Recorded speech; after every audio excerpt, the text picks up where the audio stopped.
Right, okay, the geometric distribution. So this has similarities with the binomial distribution.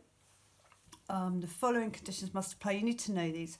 So on each trial, there are exactly two independent outcomes: success, which you can label with a lowercase p, and failure, lowercase q. So same as binomial, q is equal to 1 minus p. It's just two possible outcomes. The probability of success is the same on each trial, so that's fixed. And the idea with the geometric distribution is you're looking to find the number of trials until the first success. So my example is playing Ludo with Jess, my daughter. We don't really play Ludo anymore because she's a bit older now.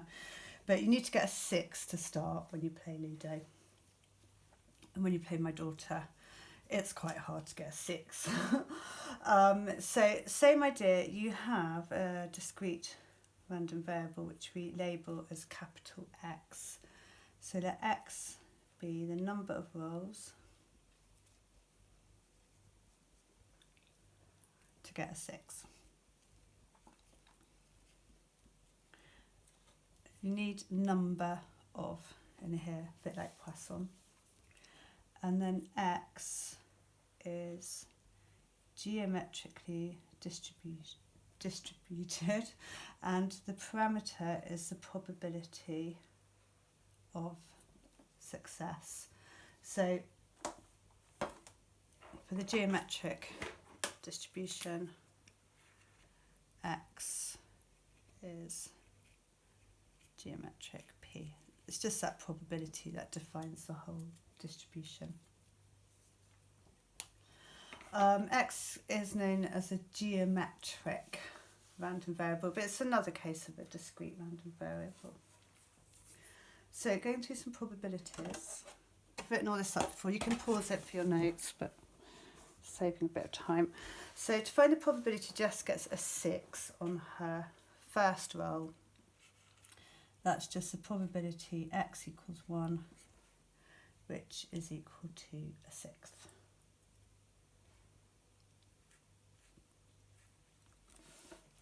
Find the probability Jenny gets a 6 on her 6th roll.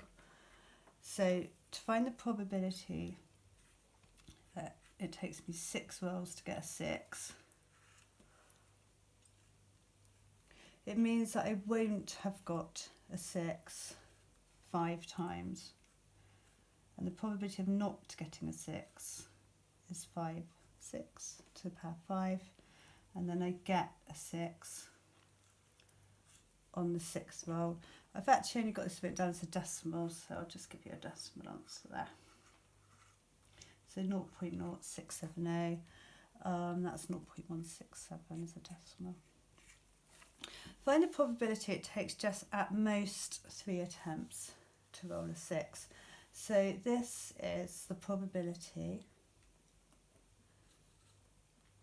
that X is less than or equal to 3.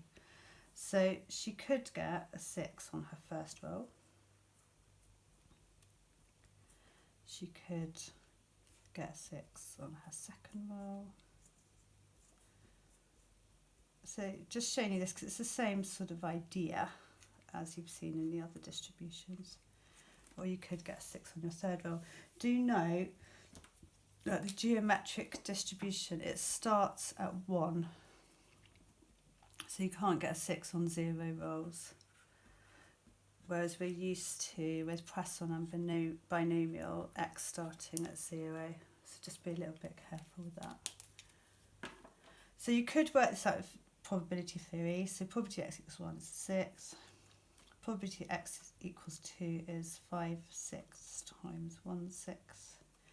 And the probability you get your first 6 on your third roll is 5 6 squared times 1 6. And that gives you 0.41. But much better than that as a method, especially when n gets large. Obviously you're going to be doing a lot of calculations. Instead, you can find the probability of not getting a 6 on the first 3 rolls and take that away from 1. So it's 1 minus 5 6 cubed, because that's the only possibility that we don't want, is that you don't get a 6 on the first 3 rolls. If that's true, if you do 1 minus that, then you have at least 1 6 in the first 3 attempts, which is what we want. And that will also give you 0.41. So this is really where you want to go with your probability theory with geometric. So just to make that maybe clearer again,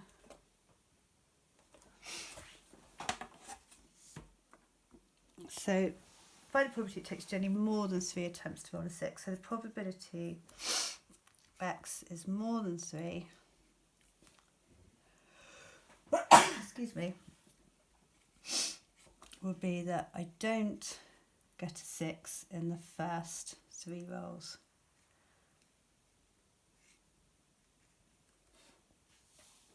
Which is 5 6 cubed.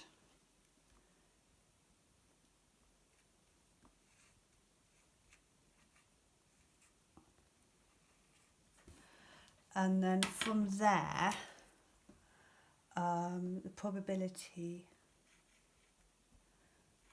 that x is less than or equal to 3 is 1 minus the probability x bigger than 3. And that's what we did on part C. So if you take that away from 1, it leaves you with that. The other thing about the geometric distribution is an infinite distribution. So n can carry on right up to infinity. Obviously, as n gets big, the probability that result gets smaller and smaller and smaller. So you'll end up incredibly close to 0. But n will go up, you know, keeps going to infinity. Right, next one. Sorry. Given that Jenny has already had 4 unsuccessful rolls, find the probability it takes her another 3 rolls to get a 6. So this is conditional probability.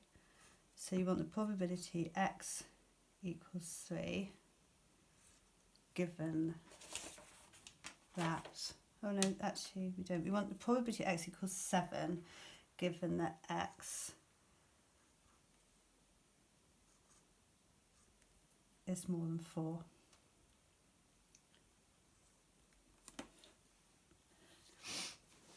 So you're told you've had 4 unsuccessful rolls and you want to find a probability it takes another 3 rolls to get a 6.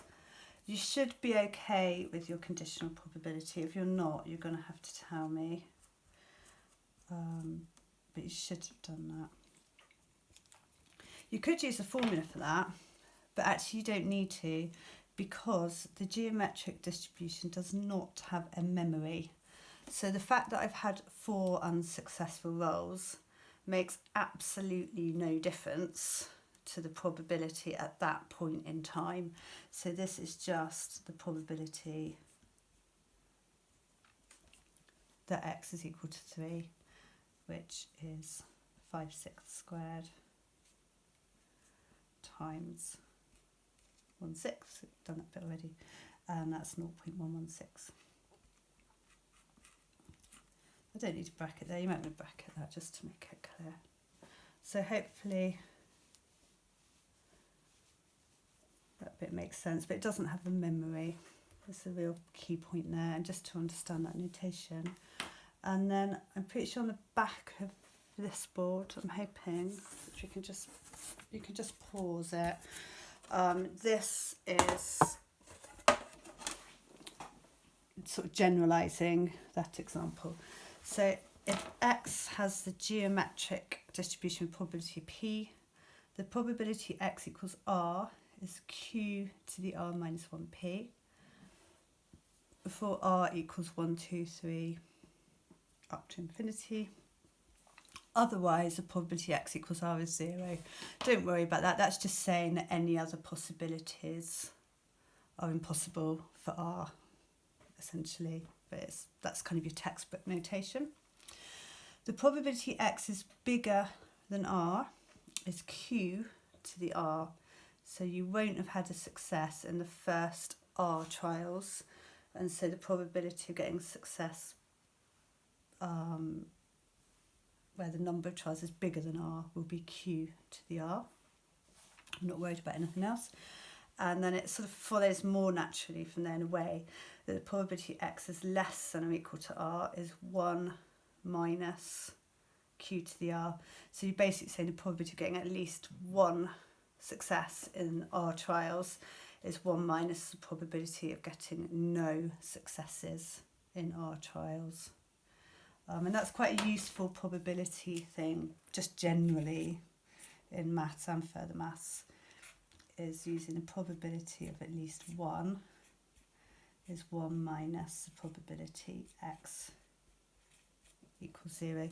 You need to be okay that I tend to think of this a little bit more logically than memorising formulae.